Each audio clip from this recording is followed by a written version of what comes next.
ಅತಿ ಹೆಚ್ಚು ವರಮಾನ ಇರುವ ಕೋಲಾರ ದೇಗುಲವನ್ನು ಮತ್ತೆ ಟಾರ್ಗೆಟ್ ಮಾಡಲಾಗಿದೆ. ಉಡುಪಿಯ ಕೊಲ್ಲೂರು ಮೂಕಾಂಬಿಕಾ ಕ್ಷೇತ್ರಕ್ಕೆ ಬರುವ ಭಕ್ತರನ್ನ ಅಂದ್ರೆ ಹೊರ ಜಿಲ್ಲೆ ಹೊರ ರಾಜ್ಯದಿಂದ ಬರುವಂತಹ ಪ್ರವಾಸಿಗರನ್ನ ಮತ್ತೆ ಟಾರ್ಗೆಟ್ ಮಾಡಲಾಗಿದ್ದು ವಂಚಿಸಿದ್ದಾರೆ. ದೇಗುಲದ ವಸತಿ ವ್ಯವಸ್ಥೆಯ ವೆಬ್ಸೈಟ್ ಅನ್ನು ನಕಲಿ ಮಾಡಲಾಗಿದೆ. ಈ ಕುರಿತ ಕಂಪ್ಲೀಟ್ ಡೀಟೇಲ್ಸ್ ಇದೆ, ನೀವೇ ನೋಡಿ. ಕೊಲ್ಲೂರು ಮೂಕಾಂಬಿಕಾ ವಸತಿ ವೆಬ್ಸೈಟ್ ಹ್ಯಾಕ್. ಉತ್ತರ ಭಾರತದ ದುಷ್ಕರ್ಮಿಯಿಂದ ಫೇಕ್ ವೆಬ್ಸೈಟ್. ರೂಮ್ ಬುಕಿಂಗ್ ಮಾಡಿದ ಭಕ್ತರಿಗೆ ವಂಚನೆ ದೂರು. ಕೊಲ್ಲೂರು ಮೂಕಾಂಬಿಕಾ ಕ್ಷೇತ್ರಕ್ಕೆ ಹೊರ ಜಿಲ್ಲೆ ಹೊರ ರಾಜ್ಯದಿಂದ ಅತಿ ಹೆಚ್ಚು ಪ್ರವಾಸಿಗರು ಬರ್ತಾರೆ. ದೇಶದ ಮೂಲೆ ಮೂಲೆಗಳಿಂದ ಜನ ಬಂದು ಒಂದು ದಿನ ಅಲ್ಲೇ ತಂಗಿ ದೇವರ ದರ್ಶನ ಮಾಡ್ತಾರೆ. ದೇಶದ ನಾನಾ ಮೂಲೆಗಳು ಸೇರಿದಂತೆ ವಿದೇಶಗಳಿಂದಲೂ ಇಲ್ಲಿಗೆ ಭಕ್ತರು ಹರಿದು ಬರ್ತಾರೆ.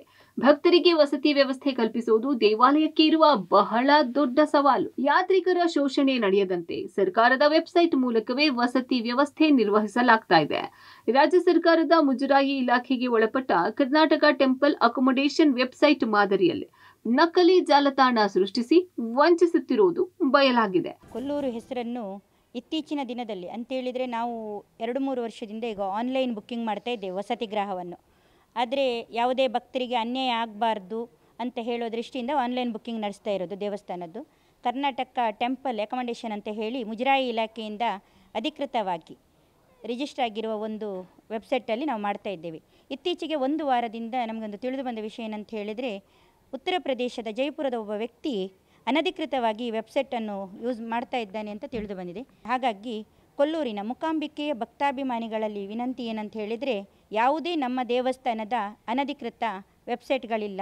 ಕರ್ನಾಟಕ ಮುಜರಾಯಿ ಇಲಾಖೆಗೆ ಸಂಬಂಧಪಟ್ಟ ಕರ್ನಾಟಕ ಟೆಂಪಲ್ ಅಕೊಮೊಡೇಷನ್ ವೆಬ್ಸೈಟ್ ಇದರಲ್ಲೇ ರಿಜಿಸ್ಟರ್ ಮಾಡಿಕೊಂಡು ನಿಮ್ಮ ವಸತಿಯನ್ನು ಕನ್ಫರ್ಮ್ ಮಾಡಿಕೊಂಡು ದೇವಸ್ಥಾನಕ್ಕೆ ಬರಬೇಕಾಗಿ ವಿನಂತಿ ಮಾಡ್ತೇವೆ. ತಕ್ಷಣವೇ ದೇಗುಲದ ಆಡಳಿತ ಮಂಡಳಿಯವರು ಕೊಲ್ಲೂರು ಪೊಲೀಸರಿಗೆ ದೂರು ಕೊಟ್ಟಿದ್ದಾರೆ.